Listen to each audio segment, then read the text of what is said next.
ladies and gentlemen, girls and boys, I've bought another car for the channel. You probably remember on yesterday's video I went to a local engineering company to get some copper washers for the F1 system on the Ferrari to stop the leak. And while I was there, I got chatting to the guy about the Ferrari, and we got talking about cars, and he actually said that he's got this car, he's had the car for many years. It's absolutely beautiful. He was explaining it has never ever let him down. And on Sunday he went out in it, he got to the first roundabout from his house and the engine cut out. There was no loud bangs or donking. He said it just cut out. He's tried to restart it and the engine will not start. It is the 2.7 TD V6. They're notorious for having snapped cranks, melted pistons, snapped cam belts, etc. The guy has said that this car has constantly been serviced to a high standard every year, and all the paperwork that he's given me with the car does back it up. He said the car was for sale, so I had to purchase it. It was a really good price. I'm not even going to try and hide it. I'll give £1,550 for the car. He started off at 2,000 and that's where we ended up. But I know it's quite old, it's 2007, but it is the HSE model. It has only done 90,000 miles. It's got all the extras on it, including huge Brembo brakes. And this car has not got one car park ding, dent or scratch on it anywhere. It has been so well looked after. It's absolutely unbelievable. My missus's car is a 2015 and this car is in the same sort of condition. It's absolutely beautiful. That's the front towing eye cover in there, but as you can see, it's just beautiful. It's got the electric steering, the sat nav, automatic transmission, the fridge and the armrest. It's just got everything on it, being the HSE model. Guys, I did buy the car thinking that it's going to need an engine. I've done a couple of these before. In fact I've done two sports and I've done a discovery. So I've bought the car thinking that it's going to need an engine, but the car is still turning over. So it would be silly to just go ahead and go and purchase an engine. What I'm going to do this morning is get involved in getting all these covers off and just do a few tests and see what we come up with and narrow down what is actually wrong with this engine, because I may be able to fix it. It may need a new engine. If it does need a new engine, I'm going to document it all on YouTube, on videos, because some of you will know we actually have to remove the whole cab from the chassis.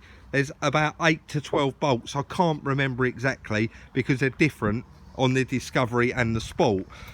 But yeah guys, stay tuned. I'm going to come back shortly. I'm going to get some of these covers off and we're going to get involved and have a look what is wrong with this car.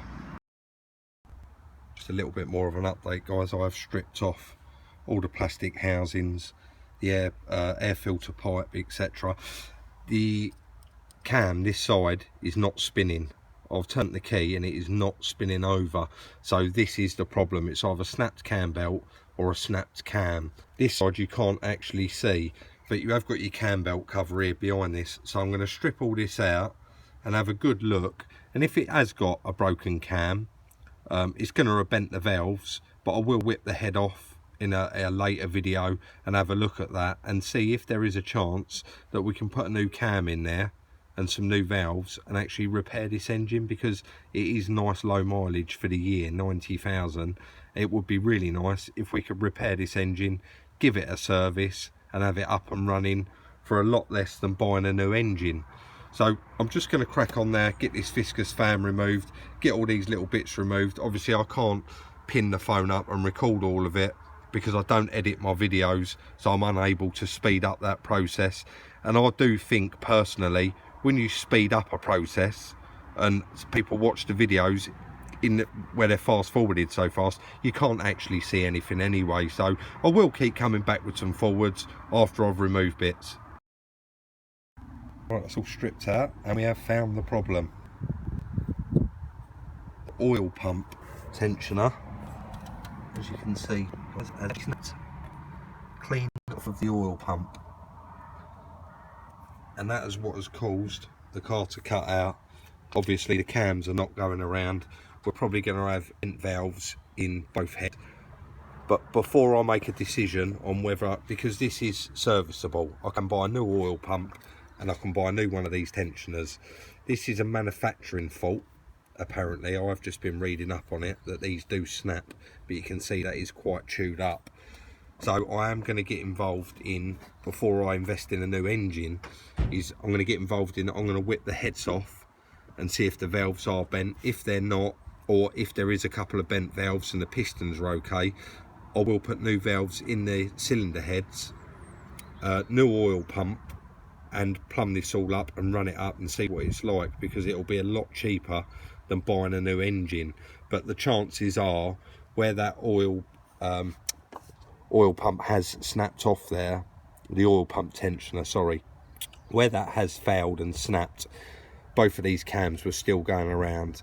That, you know, they are going to be bent. But I'm going to get involved in whipping this out. I've absolutely nothing to lose by stripping these heads off, apart from, if they're not bent, then I'm going to have to replace both head gaskets, but that's no big deal. They're not expensive items. So yeah, I've got nothing to lose. I'm going to strip the cylinder heads off anyway and have a look, and if they are all bent up and it looks beyond repair, I will just buy an engine. But if they do look okay, then I will rebuild them. We'll put a new oil pump in it. You can do all of this with the engine in the car. I've just been reading it in the Haynes manual. So yeah, I'll be back shortly.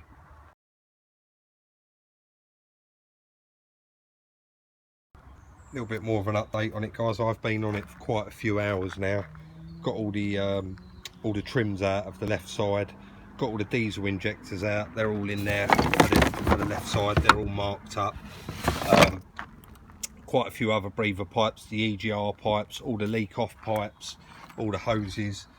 If I come around this way, you can probably see a lot better. I'm actually stripping everything off this side of the engine, just getting down to the fuel rail now.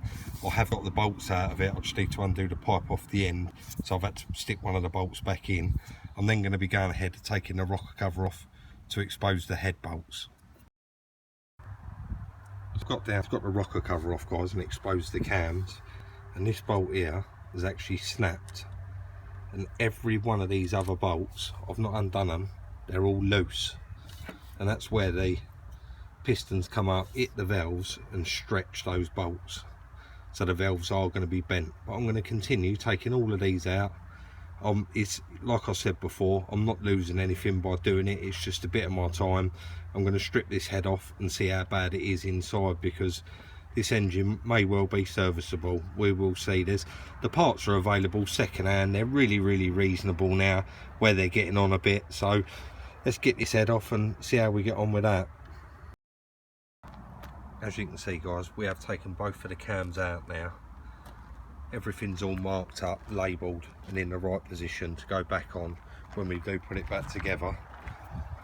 Taken both of the cams out here, the drive cam and the other cam next to it, and there's all of the valves actually appear to be in the upright position and exactly how they should be.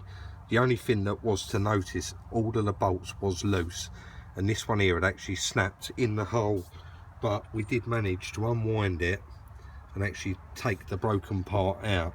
So I'm still not going to decide what we're going to do, whether we're going to do this engine or replace it. And the only reason I'm not going to decide is I've still got to strip the other side off and have a look, see if there's anything bent or broken in there.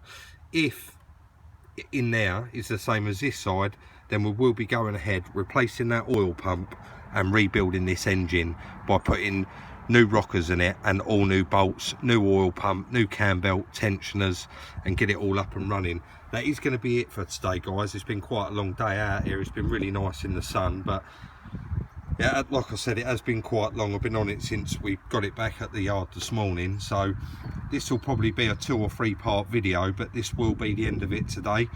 Don't forget, guys, please like, subscribe, share. Let me know what you think of the project in the comment section down below. Let me know what you think of the whole situation, what I'm doing, and I'll see you in the next one. Thank you very much.